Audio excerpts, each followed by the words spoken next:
সন্তান আদি আওলাদ গণের জন্য কান্দেন নাই, দুনিয়ার জন্য কান্দেন নাই।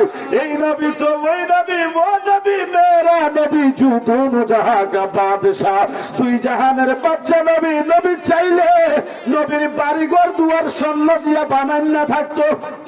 আমার নবী স্বর্ণের জামা গায়ে দিত, স্বর্ণের জুতা পায়ে দিত, তারপরও অভাব থাকতো? আল্লাহরে কইতো, আল্লাহ গোটা সব কিছু স্বর্ণ বানাই দিত, ঠিক কি দেখুন। কিন্তু আমার নবীর জীবনে দেখেন, আমার নবীর ঘর হলো খেজুর পাতার ছাউনি, আসমান দেখা যায়। আমার নবীর ঘরের বেড়া হলো খেজুর পাতার বেড়া। আমার নবীর জুব্বা মুবারকের মধ্যে 70টা তালি জোড়া দিয়ে দিয়ে আসিলে নবী জামা মুবারক গায়ে দিল। কেন নবী কষ্ট করলো? নবীর বাড়িতে 3 দিন 4 দিন 5 দিন 7 দিন এমন লেখা আছে, কিতাব সাক্ষী দেয় 9 দিন পর্যন্ত নবীর বাড়ির চুলায় আগুন জ্বলে না, খানা নাই, পেটের দুধার যন্ত্রণায় রে মুসলমান।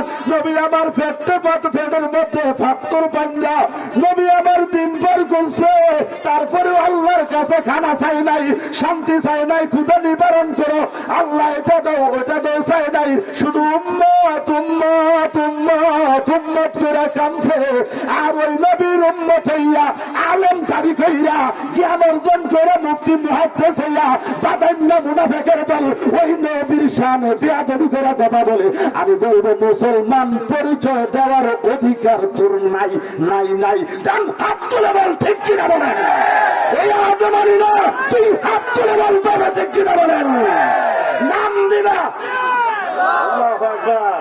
মুসলমান পরিচয় দিয়ে নবীর বিরুদ্ধে কথা বলবো, মুসলিম পরিচয় দেওয়ার অধিকার তোমার নাই।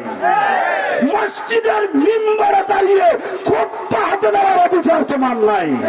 মাথায় পাগড়ি দেওয়ার, গায়ে জুব্বা পরিধান করার অধিকার তোমার নাই, ঠিক কিনা বলেন? যার দ্বারা সিন্নি খাও, মোল্লা ছিল না, এমন নামদারি মুনাফিক বহুত আলেম নামের জালেম আছে না নাই? আলেম গেছে জালেম হইয়া কুরআন পড়ে সন্ন্যালে, কথা কন না কেন? পরে সতী সাধুর বাত মিলে না, সামনের হার বেশার গলে। আলেম গেছে জালেম। আচ্ছা, আপনারা কেমন হুজুর এই কথা কেন কইলেন?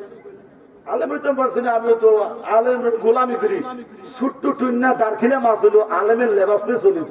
হুজুর আপনি আলেমের বিরুদ্ধে কইলেন, আল্লাহ তুমি সাক্ষী, এই সব মানুষগুলো সাক্ষী, আল্লাহ তুমি দয়া করে আমরা মাফ করো। আলেমের বিরুদ্ধে কথা বলার ক্ষমতা আমার নাই, কথা কন না কেন? কারণ এখন আপনারা বলবেন যে আলেম মুফতি মুহাদ্দিস হইয়া দাওরায়ে হাদিস পাস করিয়া এরপরে বড় শায়েখ ডক্টর হইয়া বলে নবীর কোনো ক্ষমতা নাই, নাউযুবিল্লাহ, এতে কি আলেম নাকি জালেম? হ্যাঁ জালেম। ও মামা কোন যে আপনারা কো, আমি কইলে দোষ, আপনারা কইলে দোষ নাই। যেতে বলে মোহাম্মদ আমাদের ভাই, কি করেছো ভাইয়ের দিনের জন্য, খেতে কি আলেম না জালেম? তো এটা আমি সুর দিয়ে কইছি, অসুবিধা হয়েছে? তো কইটা আবার কই অসুবিধা হইব? ডরাইতেছেন, ভয় পাইতেছেন? মরণ দুদিন আগে পরে আসে না নাই? মেরি তুলো তেরে নিয়ে হে, আমার বাঁচা থাকা মরে যাওয়া দুটোটাই তোমার জন্য। বাঁচতে বাঁচবো তোমার জন্য, মরলে আজকে মরে যাবো সেটাও তোমার জন্য। শিয়ালের মতো ওই মানুষের বাড়ির আতালের মূর্খা চুরি করিয়া সুরার ঘরের সুরা তেল্লা সুরা সুর হইয়া সারা জীবন বাচ্চা থাকার চাইতে বাঘের মতো একদিন শিকার করতে দেয়, প্রয়োজনে মইরা যাও। শিকার করতে পারো নাই, না খাইয়া মইরা দেওয়া, তাও সেটা বুক ফুলে ওপেন করবা, সুরের মতো না, ঠিক কিনা বলেন? নবীর পক্ষে জীবন দিতে কারা কারা রাজি, হাত তুলে দেখা। আল্লাহ